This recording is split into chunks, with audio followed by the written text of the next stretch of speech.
We get support from Quince.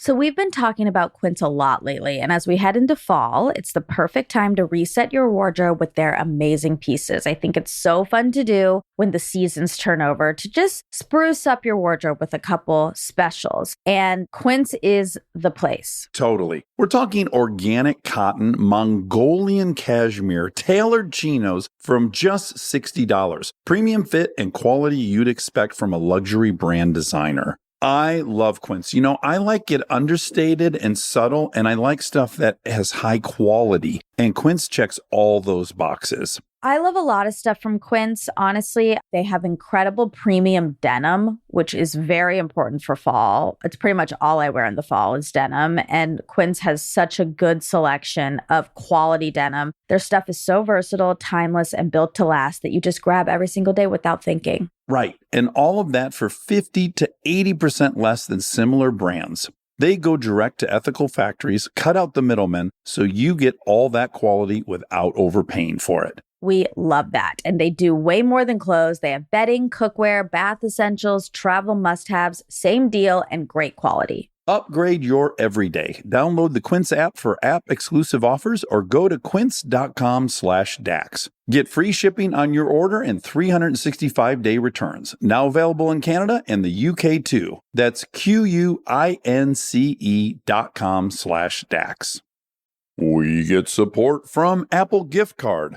Back to school is here, and for many, that means some big life transitions. Whether they are heading into a new grade or setting up a dorm for the first time, you want to give them something that actually supports their growth and success. Apple Gift Card is a versatile solution because it takes the guesswork out of gifting. It's not just about a new pair of AirPods for focus. It's about giving them the invaluable chance to choose the digital tools and subscriptions that suit their unique journey. They can use it for productivity apps on the App Store, movie nights on Apple TV, or extra iCloud storage for all those new memories. With Apple Gift Card, it's so empowering to give the students their freedom to allocate their own resources. Celebrate their new academic chapter. Visit applegiftcard.apple.com to celebrate their milestones and gift one today.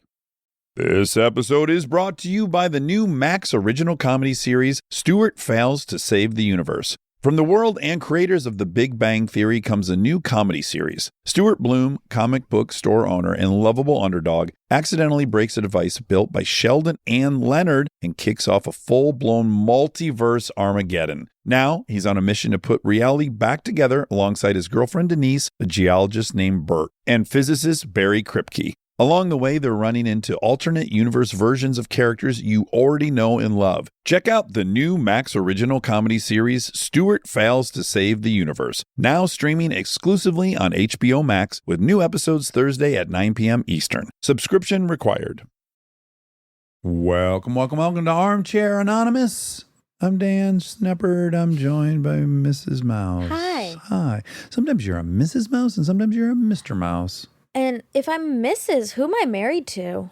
Mr. Mouse. Oh my God, myself. Yeah, well, not yourself in this scenario, but if you're Mrs. Mouse, your husband has to be. What's that noise? That's Aaron saying, I did know. I do that? Where'd it come from? Was he like right outside the door listening? It's his phone.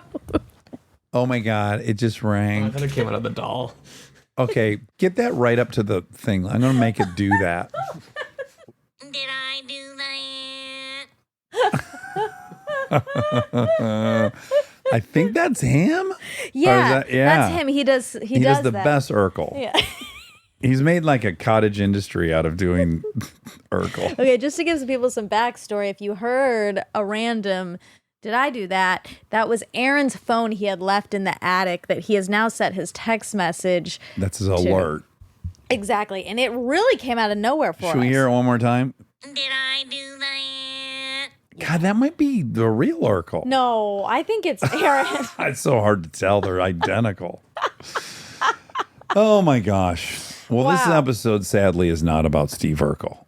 This is about the weirdest place you've woken up after a night of drinking. Debauchery. Debauchery. Totally safe to listen to. Well, no, one's dicey. One could actually honestly Be a trigger? be a trigger. Okay. So don't listen to this one. Let's play it safe. We'll catch up with you guys next week, and it's going to be on a safer topic.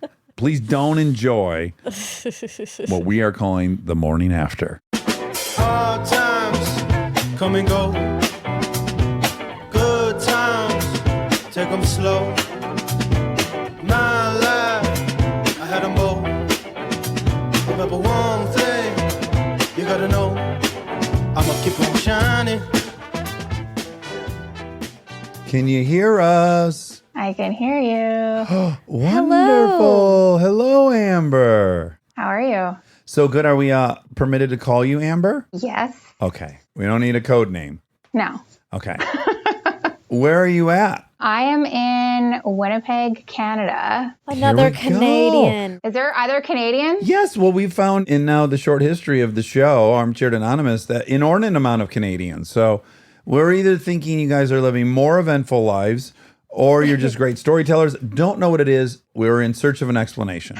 I think we just have like very good senses of humor because we're freezing. I would like agree to that. that. Yeah. So something wild happened after a night of drinking. Is that fair to say? Yeah. Let's just like preface this story by saying I'm a functioning, responsible adult now, but 20 years ago, maybe not. Good. Great. You're not supposed to be 20 years ago. In fact, if you didn't have a period of highly unpredictable behavior, then you didn't live. I'd like to think so. Yeah. So what happened? 20 years ago, you're 14. I would love to have been 14, but more 18-ish. Okay. And drinking age is 19 in Canada at that point? It's 19 a couple places, but it's 18 here. Oh, wow. Great. Even better. Okay. So you're legal. Yes, and fully taking advantage. Yes. So I went to a bar. The bar is only about 3 or 4 blocks from my house where I lived. Are you out of high school yet, or are you still in high school? Somewhere between. I live in a pretty blue-collar, small community within the city. Everybody knows each other. Everybody lives within about 10 minutes. So we all go to the same bars. We would go every weekend. So we went to this bar, drank, had fun. I was with the guy that I was dating at the time. How old's he? 19? Okay, good. We're in the safe zone. Okay, he's not like 45. That's Yeah, a good, different good. prompt. Yeah. Yeah, same age-ish. So we drink all night. We're at this bar, and usually the next step is to go out after the bar somewhere to someone's house. It's usually close by. I decide, well, if I'm going to go out all night, I definitely need a toothbrush. I don't know why that was the only thing that I thought of, but no change of clothes, nothing of any real value of staying out all night, but just only a toothbrush. You're providing a lot of proof for my premise back when I used to try to convince a Monica feeling. that the birth control pill toothbrush is the ultimate hack because everyone remembers to brush their teeth. That is true. Yes, right? $1 billion idea. Okay, so you have a toothbrush. So I have to go home and sneak into my house to get my toothbrush to not wake up my mom, sneak out, and we are off. We get into a vehicle. From the vehicle part to the next part is a little fuzzy. Sure, a little hazy. I'm not confident. But again, we all know each other. We're all in the same neighborhood. So worst comes to worst, I'll walk home. So I wake up in the morning and as 18, 19-year-olds do, we're getting a little frisky, still heavily intoxicated, I'm sure. Are you in a room or are you in like a living room? I'm in a bedroom. Okay. You're making love at this point. Is that fair to say? That's such a nice way of putting that. But I don't know if 18-year-olds make love, but whatever that was. And then all of a sudden, in probably the most compromising of positions, all of a sudden the door swings open. Uh-oh. And almost like, Monica, you'll know this, that episode of Friends where all the heads Yes. of all the friends pop in. So all of his buddies Oh, Uh-oh. God. pop in and say, hey, bud, you want to go fishing? And I'm like, What? first of all, we live in the city. We're like 2 hours from anywhere where you could fish. Second of all, you'd think that I would have cat-like reflexes in this moment. I did not. I froze as if I don't move, they won't know. They won't see you. Sure. Invisibility cloak. So he's like, yeah, they all just leave. And I'm like, what's happening right now? Where are we fishing? I've gotten maybe 2 hours of sleep at this point. I just fall back asleep. So I wake up a few hours later and I think I should probably get up. I gotta brush my teeth. Yeah. Also, I should say, the bar outfit I had on, this is the early 2000s. So it's strappy and sequency and short and it's a lot of look. It's extra. And so I open the door and I go out to just see where I'm at, what's going on. And when I open the door, there's children looking at me Oh, and wondering, who are you? I have no idea who these children are. Then I see like an older couple. oh. Ew. Oh. I don't know who they are. So I say like, oh, hi, nice to meet you. I'm Amber. And do you have a bathroom? Because I really need to brush my teeth. And so they're like, yeah, it's over there. There was no exchange of like who these people are, who these children are. I have no idea. So I go to the bathroom. It's like 2 minutes of brushing my teeth and 8 minutes of just like reevaluating my life choices. And also, bathrooms really don't have any distinguishable features of where you could figure out like where you are in the world for the most part. Go back into the bedroom, close the door. And this is before social media or before smartphones. So I'm just staring into the wind, basically. I have nothing to do with myself. Are there any clues in the bedroom? Does it look like a kid's room? Does it look like a teenager's room? Does it look like a guest room? Are there pictures on the wall? There's no pictures on the wall. It's just a bed, a nightstand, and a dresser. Okay. Boyfriend comes back and I say like, where are we? There's a whole family outside the room. He goes, oh, one of my buddies, it's his family cabin. It's 2 hours outside of the city and they're all here for the weekend as a family. Oh my God. boy. So I had met his younger siblings who had been just like playing in the living room, his parents. And also had very much gotten busy in a guest room that I have no concept of how loud that was. I have no clue. Right. Yeah, that's right. You were still intoxicated. Totally. So then I do have to go back out eventually and say hi, and all of his buddies are there. This whole family's there. But then I'm thinking, oh, we're going to head home at this point. But they had a whole beach day planned. Wait, what? What? You got roped into this family vacation? Oh, yeah. So with said family in my bar outfit, I had to sit on the beach the remainder of the weekend. Oh, you did a whole weekend there. Well, we got there, Saturday, and then we were there till Sunday, probably at like 9 o'clock. Oh, boy. Well, we're 2 hours outside the city, so I had no way home. Yeah. So, children are playing in the sand. I look like someone's degenerate aunt who just like couldn't get her shit together for the day. Can I make a guess, though? My hunch is you started drinking again around 7 p.m. and it was all fine Saturday night. Yeah, you have to drink again because at that point your dignity's like in the shitter and you can't really recover from that. I can imagine going full circle and being pretty pumped I was there Saturday night. Like, oh, I guess I'm back into this. What about your parents? Do you have to call them and be like, I'm on vacation? I'm up north. I mean, you disappeared. Yeah, my mom wasn't pumped.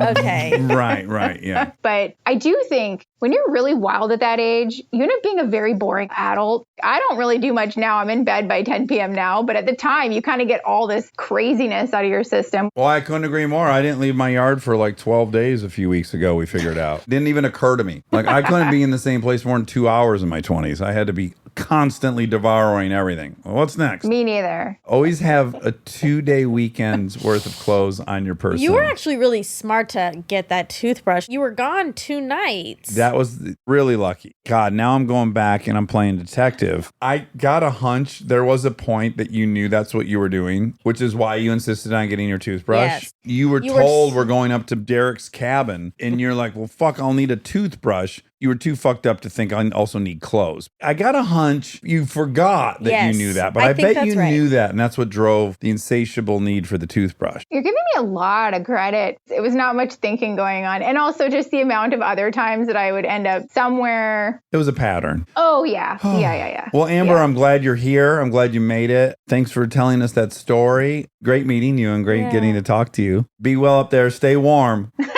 Thanks. Okay. Bye-bye. Bye.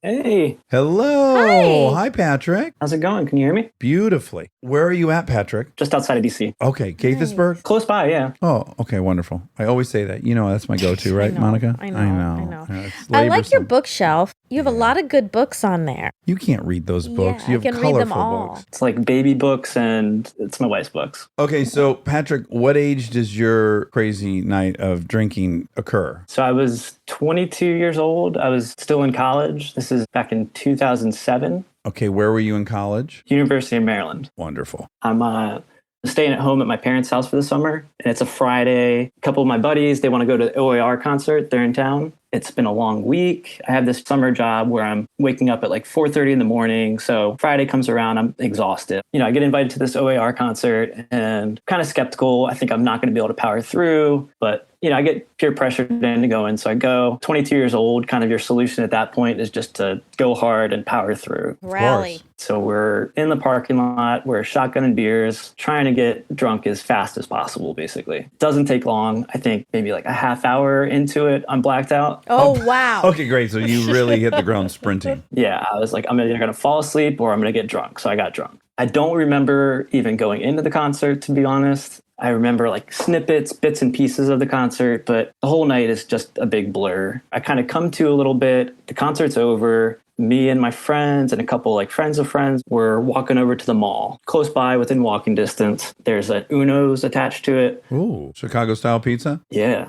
We're there for the beer, though. We're still going hard. So we go to the bar at Uno's. Literally, like the last thing I remember is my buddy getting cut off. And I was kind of making fun of him. I was like, he's sloppy. I'm under control, but he's lost it. That's it. I black out. The next thing I know, I wake up, I'm still out of it, kind of that morning after sort of drunk where you're just hazy and you don't really know what's going on. You can't think straight and simple decisions are very hard.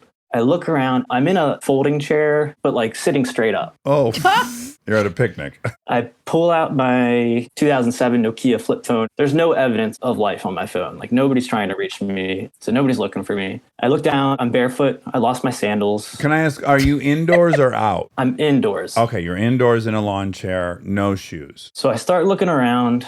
I'm in like a storage room. I'm getting like kind of Saul. Ew, yeah, this is scary. Yeah. For a second, I was kind of scared, but I was too out of it to think I was like in danger or anything. I'm just trying to process it. Did you look down to see if any of your organs were missing? No organs missing. Everything was there. Okay. I was intact. I do the wallet, cell phones, key thing. So I got everything. I'm good. So I haven't been robbed. I haven't been hurt or attacked or anything. I'm like, this is a good start. I just got to figure out where I am. I get up, sort of stumble around, and the first door I go through, there's a bathroom. So I'm like, this is great. I got to pee. So I pee, and then I go back out to the storage room. There's another entranceway, but like there's like a dark room on the other side of it. Can't really make anything out. So I sort of stumble through and I just go through this entryway and it's all quiet. And then all of a sudden an alarm just starts blaring, just starts going off. Oh. In that moment, I'm thinking I'm breaking and entering. I'm in like a house. I'm in trouble. I try making out my surroundings. I'm picking up on context clues and stuff. Immediately, I realize I'm in Spencer's in the mall. No.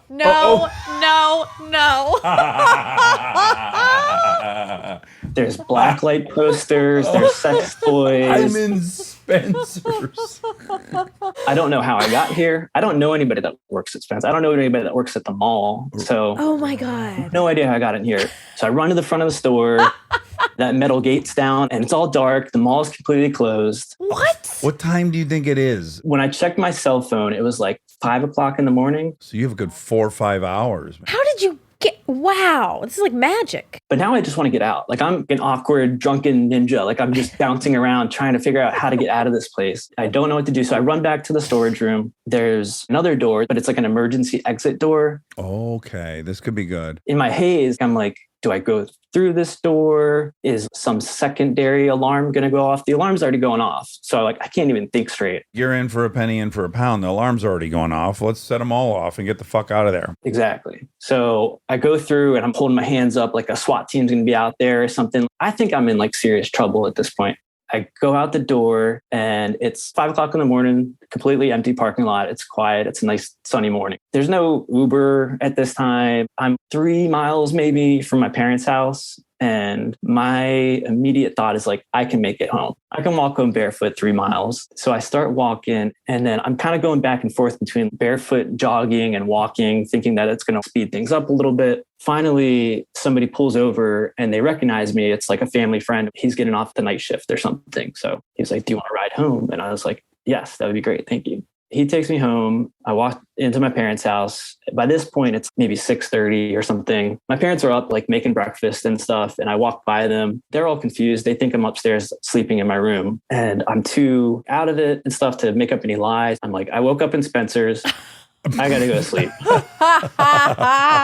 So I walk upstairs and I hear like my mom in the background. My mom's like, who the hell is Spencer? Yeah. I talked to my buddies later on. I try to figure out what the hell happened last night. Did you guys get lost? Anyone wake up at Foot Locker Yeah, or Radio exactly. Shack? Or They pretty much blacked out also. But the one thing that they remembered was that we were in Uno's and like a fight broke out. oh, So everybody fled Uno's. Nobody knows what happened after that. What?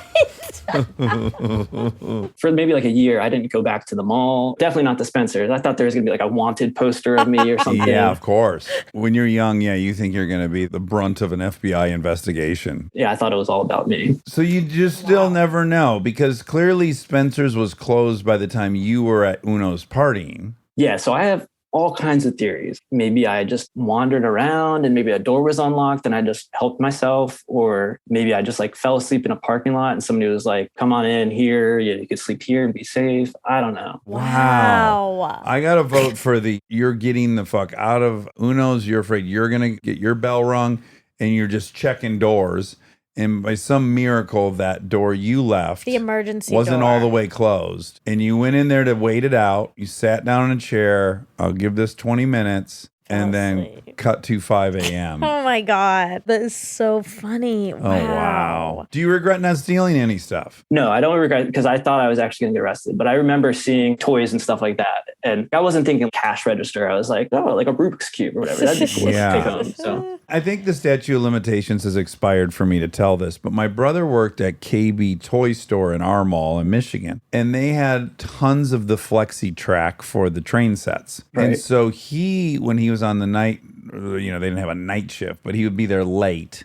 He would go out of KB Toys with a bunch of that track assembled, and he'd wrap a ton of tape around the other end, and he would fish it through the gate at the record store next door, and he'd nab tapes that were in the discount pile, and he could serpentine them through the gate. That reminded me of that.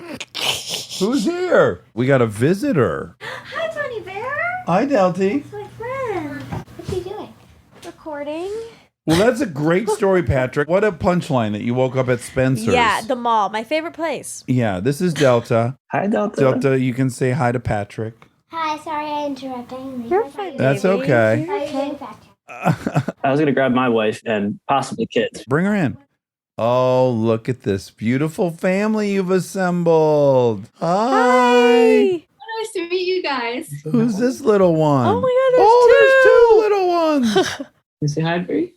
Hi. Your name is Bree? Yeah. Oh, that's a beautiful name. What's the baby's name? Molly. We know a Brie and a Molly. We do, and we love them both. Yes. Well, it's so nice meeting you guys. What an incredible story. I hope you'll someday get a breakthrough in the case. It's one of life's great unsolved mysteries. Yeah, I love it. All right. Well, nice meeting you guys. We're going to find Bye. out something crazy that happened to someone else now. Can't wait to listen. Okay. Bye. Bye. Nice meeting you, Patrick.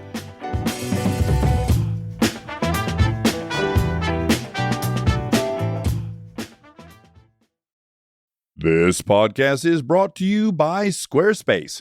We've talked before about Rob building our website on Squarespace, and I bring it up again because it's a perfect example of what they do well. Rob had all the pieces, the content, the vision, the ideas, but he needed something to actually take all that and make it public facing. And Squarespace was that bridge. Maybe you're in the same spot. You've been developing something, a business, a skill set, a body of work, and it's been private. It's been yours. But at some point, you're ready to put it out there. And that transition from private to public can feel like a huge leap. Squarespace makes it feel like a step. Beautiful templates, built-in SEO, email campaigns, scheduling, analytics, everything you need to go from I've been working on this to here it is, come find me. All in one place, no code, no stitching together a bunch of different tools. So if you've been sitting on something and waiting for the right moment, this might be it. Head to squarespace.com/DAX for a free trial. And when you're ready to launch, use offer code DAX to save 10% off your first purchase of a website or domain.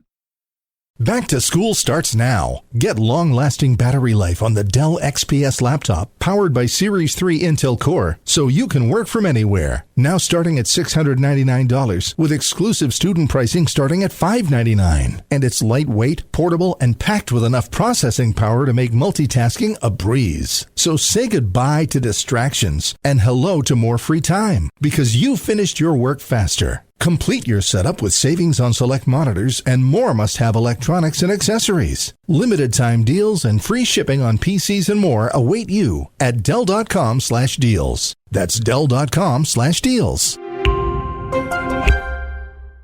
Thank you to our presenting sponsor, HP, for supporting this episode.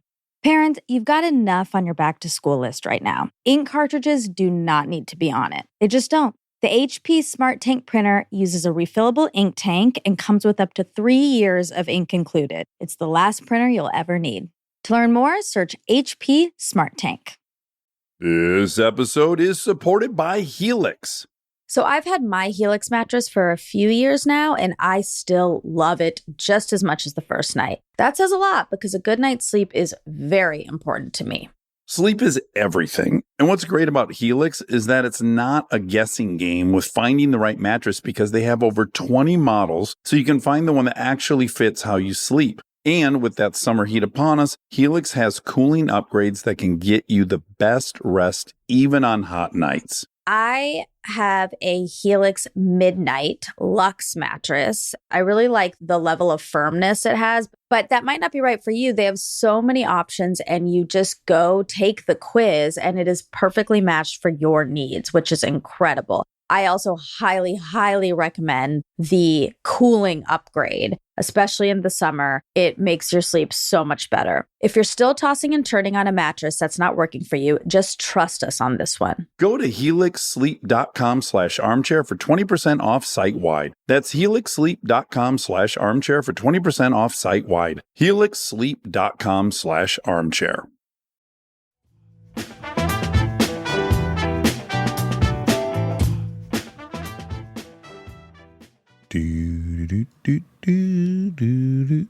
Hello. Hello. How's it going, Dax? How's it going, Monica? Wonderful. Great. You're going to make Monica so happy. Yes, you're in the closet. You followed instructions. I love that. Phil, do we call you by your real name? You absolutely can. I'm pretty sure everybody knows the story that Knows you. Okay, so tell us, Phil, what happened to you during your night of drinking? So this story is my 21st birthday story, Oh, great. Perfect. which always ends up being a fun night. This one wasn't as fun for me, but it still ended up being a good story for everybody. So I was going to school in Montana at the time, and I decided that I want to go back home to Portland to go spend my 21st birthday there and go see my family. So I hopped in the car with my best friend and took a little road trip. We go home and my family's having this big barbecue in the backyard, and it's kind of a constant thing. I got a June birthday. My mom makes her infamous Long Island iced teas for the night to kind of celebrate. As you know, Long Island iced teas are usually multiple shots in one drink. It's a fast track. My moms are infamous for having way too many shots. So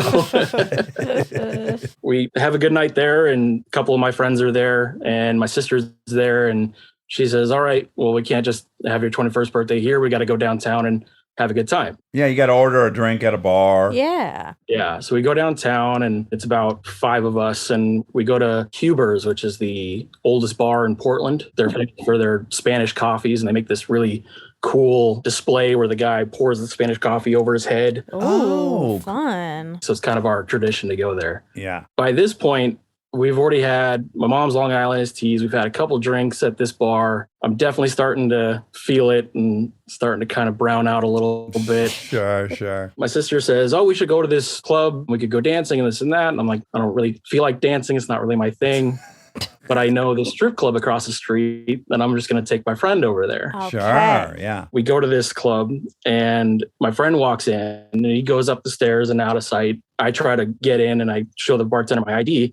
And it's expired because it expired on my birthday, which was technically the day before. So he wouldn't let me in because I had an expired ID. Oh, come on, guy. Oh my God. On Get your over 21st yourself. birthday. Yeah. Come on. What a dick. Yeah. And I think at this point, it's actually just because I'm very obviously You're intoxicated. too drunk to be there. I They're looking for see. any reason. Exactly. I go to reach for my phone to give him a call, and I realize I don't have my phone. And so I can't let him know. But he's already off in the strip club. He's already having a good time. He didn't turn back or wait for me or anything. He just went off. He's showing his true colors. Yeah, exactly. So I look around me and I see this other bar right next to the strip club, and I stumble in, and this is where my memory starts to really fade. And I walk into this bar, and there's nobody in this bar. There's one table with one spotlight on it, and there's 4 guys around it. I asked them if I could use their phone. And so I go, and they allow me to use their phone, which is like back in the back room. And it's like a corded phone on the wall. And so I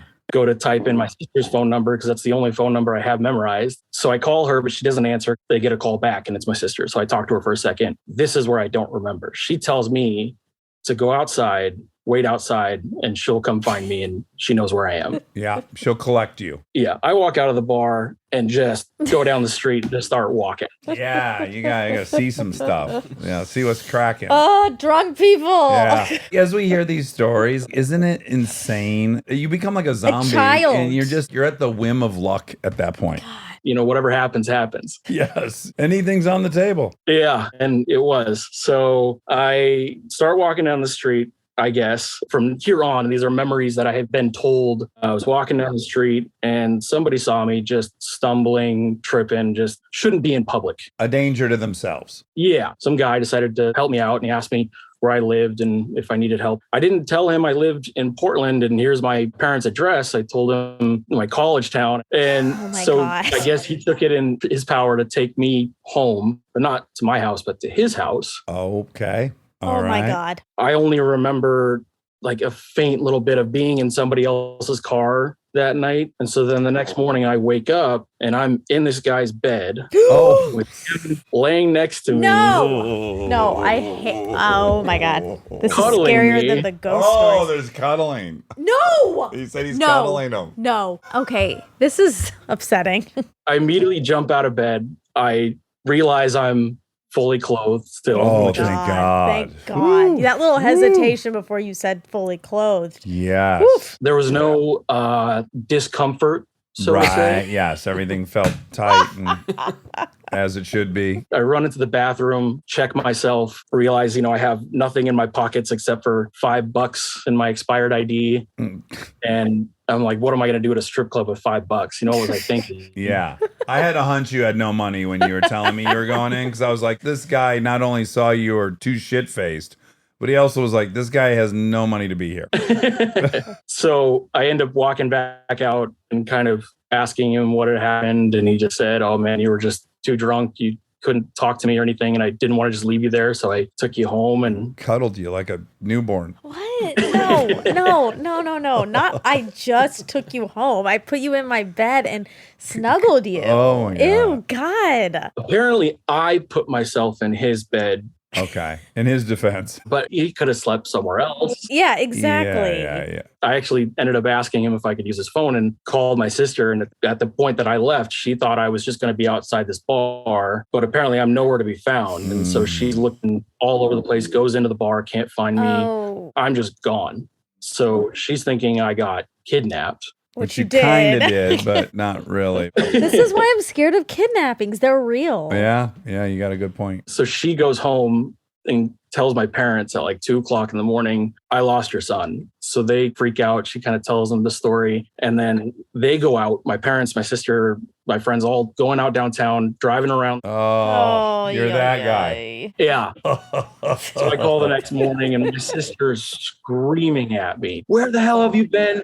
What the fuck are you doing? What is going on? I'm just like, I'm fine. Everything's fine. I'm with my new friend, Greg. I end up getting a ride from this guy back over to my side of town. He was up in like Northeast Portland and I'm down more in Southwest. And so he drove me about halfway. And then my sister came to pick me up from that point on. And luckily I was there at that time. Wow. And did he want to exchange info? Like, let's stay in touch? No, he just told my sister that I probably shouldn't drink as much. Okay. So he had a little lesson to bestow after he was snuggled a 21-year-old. Exactly. What was the age of this gentleman? I want to say late 30s, early 40s. Okay. All right. Okay. Well. Okay. Oh my God. Oh, well, you got pretty lucky, all things considered. did. Right, Phil? Yeah, and of course, I have never let the story down because my sister, who just loves to gossip, told everybody. So from that point on, anytime I met somebody or saw somebody, they're like, "Oh, you're the guy who woke up with another guy on her 21st birthday." Snuggling a stranger. Wow. Oh, Phil. I'm really glad you had your clothes on. Me That's really too. the silver lining of this story is you had your clothes on. And let this be a cautionary tale to anyone who's going out on their 21st birthday tonight. Use the buddy system. Let's keep one fucking person sober in the group or mildly drunk. Someone should be limited to 6 drinks. Like, that's a minimum sacrifice we could ask someone to make. Someone's got to be not in a blackout. That's really what That's a good goal. Well, Phil, thanks so much. It was great meeting you. I really appreciate meeting you guys, and thank you for your time. Okay, wonderful. Be good, brother. All right. Take care. We are supported by HP. If you're a parent or you know one, like I do, or you can help take care of kids, you already know what August feels like. It's not summer anymore. It's the pregame. The supplies list, the forms, the "we need this printed by tomorrow" texts that come in at 9 p.m. And I say this as someone who's been on the receiving end of those texts in a former life. You're ready to help, and then the printer says no, out of ink, blinking at you, useless. It's such a small thing, but it will absolutely derail your night. So when I heard about the HP Smart Tank printer from HP, America's most trusted printer brand, I thought this is the kind of thing that actually makes life easier, not in a big flashy way, in a one less crisis way. Instead of those little cartridges that run out the second you need them, the HP Smart Tank uses refillable ink tanks, and it comes with up to 3 years of ink included. 3 years. That's 3 back-to-school seasons without the cartridge panic. HP can't fill out the forms for you, but they can make sure the printer is never the reason you're up past midnight. Search HP Smart Tank. We get support from Skims. Oh man, do I love Skims. I've been living in the Skims lightweight cotton collection all summer, and I have to tell you, getting dressed has become so easy. I just throw it on. It just feels right immediately, whether I'm grabbing coffee or I'm on the couch all day or I'm out, even going to dinner. The cotton is so lightweight and breathable, which in this heat is a non-negotiable. The cotton jersey t-shirt, I just need everyone to know about this one. This one hugs in all the right places. It's very soft and it still looks and fits the same after months of washing, which is very hard to do, I feel, with t-shirts. I've been wearing the black cotton jersey t-shirt with basically everything all summer long. It goes great with any patterned skirt or shorts or pants. I mean, anything, truly. I believe that's probably my favorite piece from the cotton collection, but they also have great lightweight cotton thongs that are so comfortable and they're cute. That is a very, very hard mix to achieve, especially with undergarments. I feel if you can find some that are cute, but also comfortable and do the job, that is a win. And Skims has really, really figured that out with the lightweight cotton collection. Shop Skims Cotton and all of my favorite pieces at skims.com. After you place your order, be sure to let them know we sent you. Select podcast in the survey and be sure to select Armchair Expert in the drop-down menu that follows. This episode is sponsored by BetterHelp. You've heard us talk about BetterHelp for a while, but I don't know that we've ever talked about how much people love this service when they use it. BetterHelp has an average live therapy session rating of 4.9 out of 5 based on over 1.7 million client session reviews. And you can check out the reviews yourself at betterhelp.com/reviews to see how much they love BetterHelp. Knowing that kind of service feedback from real people speaks for itself. I'm a huge proponent of therapy, as we've talked about before. I've learned so many things about myself that I believe truly only an outside, objective person could help me come to. BetterHelp makes it easy to get started. Answer a few questions, get matched with a therapist based on your needs, and switch therapists at any time if it's not the right fit. See the reviews, see what stands out, and see if BetterHelp is right for you. Visit betterhelp.com/Dax. That's betterhelp.com/Dax. Here's Erica. Erica. Hi. Hello. Hi. Can you hear me? Oh, crystal clear. Really well. Yay. Are we allowed to use your real name, Erica? Yes, please. Okay. I'm going to use mine, and Monica's going to use... I'm going to use Chip. Chip. Yeah. Okay. Dax and Chocolate chip. By the way, you don't look like a heavy drinker. Was this an out of the ordinary experience for you? Actually, I'm really glad you asked that because it was not at all.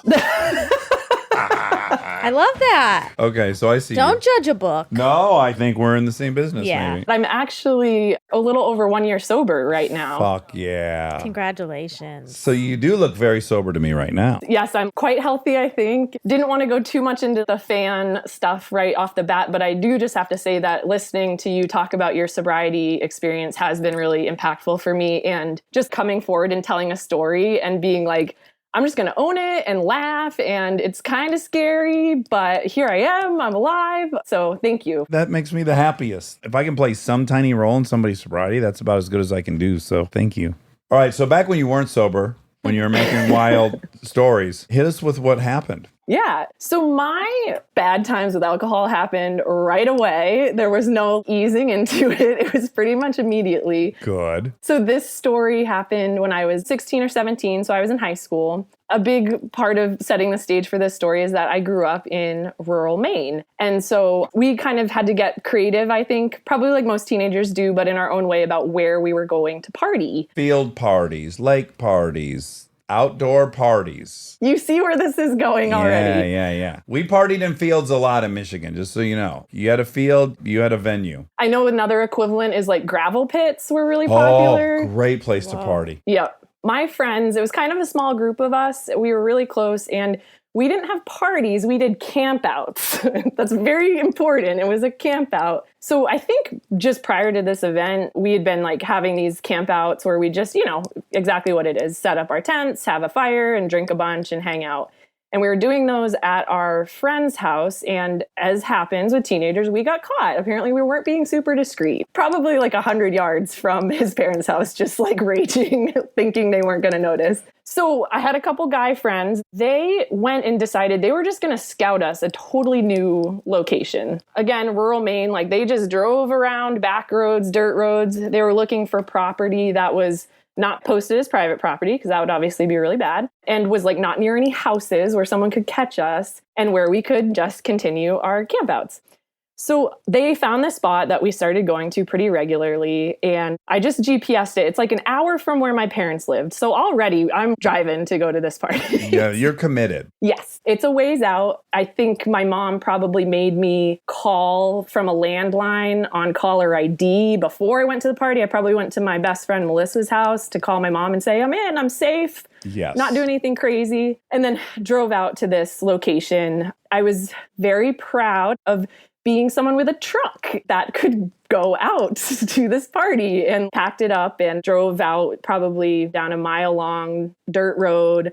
I remember vividly having to cross this streamy part where everybody else had to leave their cars, and I was like super excited that I didn't have to. Yes, this is great. So we set up our campsite. I found some pictures of this location fairly recently because of this prompt, and we like really set it up. It was all of our tents. We had tiki torches, beer pong table, nice fire pit, camp chairs. Like we weren't messing around. Yeah. It was like the honors club of campers. We were all pretty good kids, really like good in school. A lot of my friends played sports and were like pretty on top of it. So I imagine it was one of those, we're doing this, we're not messing around. Sounds like my friend group. For sure.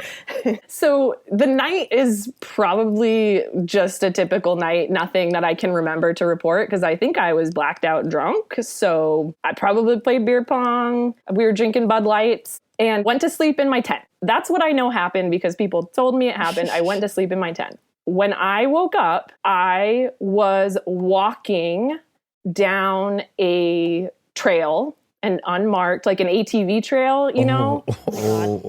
There's probably like a 15-second window where I'm just walking. I don't really realize what's going on. I remember seeing my feet and just being like, okay, like, I don't know what we're doing here. This is kind of weird. Morning or night? It was morning. Okay. So that was probably good, but also very disorienting because I was like, I think I was at a party. It's also weird to wake up mid-stride. Yep. A novel experience for sure.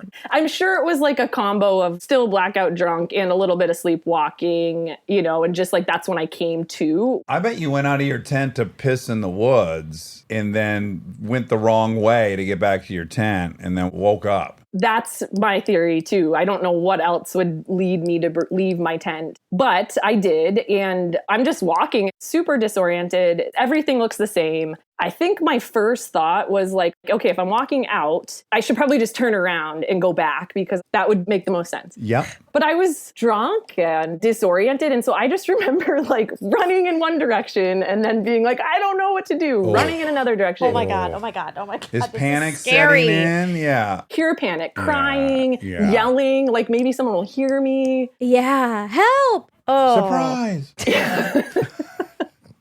So I don't know like what ultimately brought me back other than probably just trial and error and calm down enough to be like, okay, we'll just go in one direction, like stop going back and forth. Yeah. Half measures will avail us nothing. Yeah.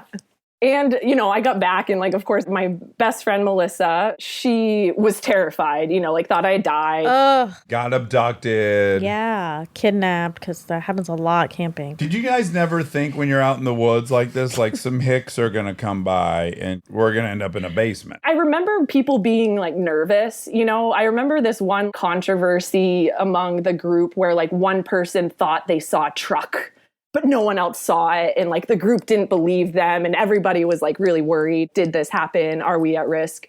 So I think there was some awareness of we're not stupid. Like we know we're taking a risk here. Like we're on someone else's land, which at the very least, a landowner could come and either we'd get in trouble or again, who knows, because it's backwoods. Yeah. I own what's on this property. Right. But we were pretty confident. We went there a lot. I think the word is brazen. Yes. And we staked our claim. We were like, this is our spot now. So you got back to camp, and how long had you been gone? Who knows? I don't think anybody actually knows how long I was gone. Like my recollection is 30-ish minutes, not so long that like people were fully out looking for me, but definitely like, what should we do? We're concerned. Do we go, you know? And then I'm sure I came back, and at the time I was just like, haha, here I am. I made it. And we're all laughing, but I was terrified. I was so scared and disoriented and confused and drunk. You know? Yeah. So, Wow. And then how old were you when you quit? 30. Okay, so you had a good 15 more years of that. Yeah. And when I told my husband, we've been together for 6 years, and he's seen me like some at my worst, but like he wasn't there for my big party days. And so he was like, well, what prompt are you responding to? And I told him the prompt, and his face was just like, oh God,